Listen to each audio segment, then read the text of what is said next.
మరో గురుకుల పాఠశాలలో ఫుడ్ పాయిజన్ 12 మంది విద్యార్థులకు అస్వస్థత. ఒకరి పరిస్థితి విషయం. గద్వాల జిల్లా కేంద్రంలోని ప్రభుత్వ ఎస్టీ హాస్టల్లో కలుషిత ఆహారం తిని అస్వస్థకు గురైన 12 మంది విద్యార్థులు. అస్వస్థకు గురైన విద్యార్థులను ఆసుపత్రికి తరలించిన సిబ్బంది. ఒకరి పరిస్థితి విషయం ఉన్నట్టు తెలిపిన వైద్యులు.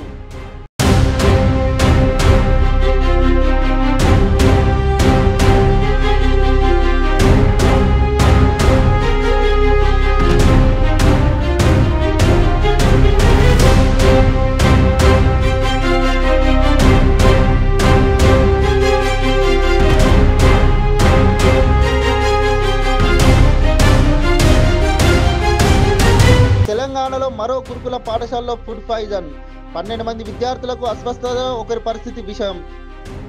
గద్వాల జిల్లా కేంద్రంలోని ప్రభుత్వ ఎస్టీ హాస్టల్లో కలుషిత ఆహారం తిని అస్వస్థకు గురైన 12 మంది విద్యార్థులు. అస్వస్థకు గురైన విద్యార్థులను ఆసుపత్రికి తరలించిన సిబ్బంది. ఒకరి పరిస్థితి విషయం ఉన్నట్టు తెలిపిన వైద్యులు.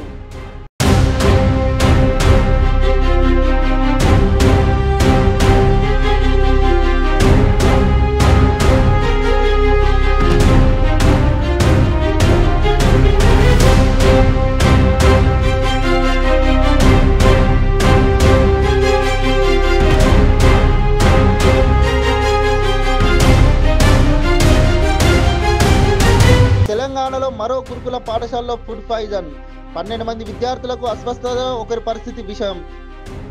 గద్వాల జిల్లా కేంద్రంలోని ప్రభుత్వ ఎస్టీ హాస్టల్లో కలుషిత ఆహారం తిని అస్వస్థకు గురైన 12 మంది విద్యార్థులు. అస్వస్థకు గురైన విద్యార్థులను ఆసుపత్రికి తరలించిన సిబ్బంది. ఒకరి పరిస్థితి విషయం ఉన్నట్టు తెలిపిన వైద్యులు.